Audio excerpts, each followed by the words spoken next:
Jehovah dear. What's up, good people? How you all doing? I hope you're fine and keeping well this afternoon. It's a bit chilly here. Yeah, that's why I'm trying to generate some heat, you know. I'm fine. Just catching up with you guys, you know. And I've been wishing to give my reflections on some of the trending topics last week. I hadn't gotten the time to do so, but I'm glad nimepata hiyo time right now. Now it happens that these judges ambao our president amewafanya nini? How do you call this? What do you call this? The 34 judges wale waliapishwa. How do you call that? Kuapishwa. So it is all good. Yes, we know there are so many backlogs of cases in our courts that have dragged on for years, and we need them sorted like yesterday, as in a SAP. So it's good that the president at least has, you know, added as more judges to do this stuff. But there are diverse opinions, because it seems there are other 6 judges that were left out. Do you guys know about that? There are other 6 judges that were left out for reasons that waliangusha BBI. Also, it is said, don't hold me against my words, because media reported so. So I don't know if it is for only that reason. That's why our president didn't appear these other 6 judges. I don't know, but if that is the reason, ati hawa judges were not hawakuapishwa, I don't think that is ethical, because you know, judges, the judicial system in our country is independent, and they ought to make independent decisions based on ethics, not based on what someone else feels should be done. In this case, our executive arm, no. So our judges felt the BBI had to stop. So if there is anybody with a contrary opinion, they needed to go to the courts to challenge that, to the Supreme Court for that matter. We don't need to hold them against, you know, their decision, and, you know, like punish them for that, when we know that we really need more judges. Because truth be told, there are cases that have, you know, like mark-timed, so to say, for many years.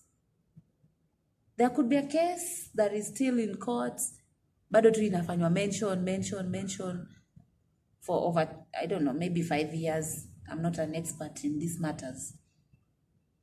But I feel the president should, you know, review that. Should not hold them against, you know, their judgment concerning BBI. No, that's bullshit. Okay. So I also need to give my reflections on these murders and kidnappings that have been going on recently, especially touching on kids. There's this story of, you know, this baby Michelle from, is it to Kayole? The one mwenye mama alipeleka to the school in the morning, and then I don't know how it happened, and then this kid was, you know, discovered at Mama Lucy Hospital dead. Like, seriously? As the media reported that this kid, you know, like, reported to school, was in school, and it was confirmed. And then I don't know what happened, that just fell down while in class, I don't know, on the blackboard or something like that. I'm not buying that story at all, at all, at all. Because if I've taken my kid to school, I have entrusted my kid in the hands of these teachers who are now the custodians of the kid for the whole time that they'll be in school. So I demand an explanation, or they owe me an explanation in case something happens to my kid, like if my kid they fell sick while in school, that you need to be alerted as the parent. You need to know if they have been transferred from school to a hospital. You need to be aware of that. There's no way your kid will fall sick at school and then they're taken to a hospital. You have no idea. You're waiting for your kid to come back home in the evening, and then alas, you wait and wait and wait, and then eventually come to know that my kid is at this hospital. And then when you try to seek for answers, nothing is forthcoming. That is very shoddy, and that is unethical, by the way. That school need not to be operating even right now. It needs to be closed, like immediately your story will resurface. So I don't know how far that story has gone. I believe it's in the courts, so I don't want to expand much about that, but we need justice to be done to those parents or Michelle. And then there's also this other kid from Kitengela. Remind me her name, I've forgotten her name. This 8-year-old girl who apparently just disappeared, and investigations were done as soon as she was found dead. I don't know, she was kidnapped by some woman, and then they demanded for a ransom, story like that. And then, I don't know, this kid was found dead. Like, seriously, what's happening to humanity currently? People have no sense of humanity in them anymore. Like, was there an issue with the parents? Like, walikuwa wanavurutana juu ya nini? These people that kidnapped the girl and, the parents, I don't know the connection.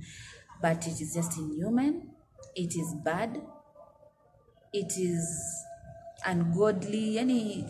Some things that hatufai kuwa tunazisikia in this current world, surely. If you have an issue that you need addressed to the parents, don't go after the kids as a way to punish the parents. No. Don't go after the kids. People need to at least have the fear of God in them.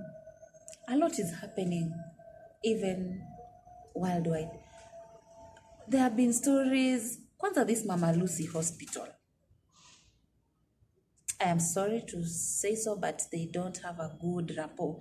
Yes, I know there are good cases. I know there are people who can attest to positive treatment and, results from Mama Lucy Hospital. But most of the times this name comes up in our mainstream media channels, it's always on the wrong side. Just like our main referral hospital, guys, Kenyatta. It's always for the wrong reasons. Mara, you will hear, I don't know, a woman was there, I don't know, they gave birth, and then a baby just disappeared, or a baby, I don't know, stillbirth, or a baby was lost. How now? There are systems in these hospitals. How does even some things come to happen? And then before I forget, guys, there is also this other story that caught my attention, and I don't have good reports about this Nanyuki hospital also. This Nanyuki hospital, where apparently the staff were holding a birthday party, or I don't know, was it a birthday party, guys? At the expense of other people's lives who are in the wards. Like, it's not bad for the staff of a hospital somewhere to hold a bash. It is not bad. But before you go holding bashes, even in your home, you need to go out and hold bashes. If you are a parent, you have to ensure like your kids are well taken care of. For example, if I'm to go to a bash, far away from my home, I have to ensure that my kids are well fed, they have someone to take care of them in my absence. So this hospital needed to do the same. They needed to do the same. They needed to be professionals. Like, ensure the patients are okay. There is someone, on check with the patients. As they are doing their thing, the patients are also, taken care of. Like, how do you just go doing your bashes and, stuff like this? Na uku patients, they're wanting. So someone lost their lives during such. And then someone in authority, hey, these Kenyan systems, there you go, show us manenos. Then someone in authority comes and tells us, Ati, what did she say again? Ati, it is not bad to hold a bash. I don't know what crap she said. But it is unacceptable. It is unacceptable for some things to be happening right now. Kenyans have been so patient, just looking at things unfolding. Kidogo, there was the Mara haste. Tukatulia too. And then again, there was the COVID millionaires who stole COVID billions. We're just quiet. And then there's these other stories of, international borrowing and funding, and we don't know where all these monies are going to. Economy is going down the train every day. Things are just getting bad. And we're just quiet. One day you say you can also steal enough for the owner to notice. And I pray that my fellow Kenyans have seen enough to notice these thieves and these people and the pretense that is in most of our leaders, We have the power. We have the veto power, to do the right thing. And as Kenyans, we as the Wanjikus, we may think that we don't have the power, to deal with these issues, but our power lies in our votes. It is not long from this moment. Elections are just next year, around the corner. When these people come with their, attractive manifestos and, we really need to use our brains this time. I know we cannot drag them out of office. Right now, we don't have the power to do that. But we have the power to, cutter this stuff going on for years and years. No, we need to have had enough of this. And we just need to say, Pole guys, but let's vote for real manifestos. People who are for change, people who are for humanity. You see, people who are genuine. Not people who are here to, steal enough for the owners to notice. No. Let us not be bought, especially for the youths. Let us not be bought. It is high time we need to come up in arms and, act. Act, guys. You don't want to be, incited by politicians against, your fellow neighbor, against the other tribe. No. Not that sort of a thing. But we just need to use our brains well. We need to read these manifestos by ourselves. Don't need to be read by another person for you to be told in the manifesto. No. And another thing I would urge my fellow Kenyans is to shun tribalism. Tribalism doesn't put food on our table. Tribalism doesn't pay our bills. No. We need you need to root for real manifestos. I hope you guys have a lovely evening. Let's catch up next time. Bye. And guys, don't forget to subscribe to my channel and share, like, God bless you guys.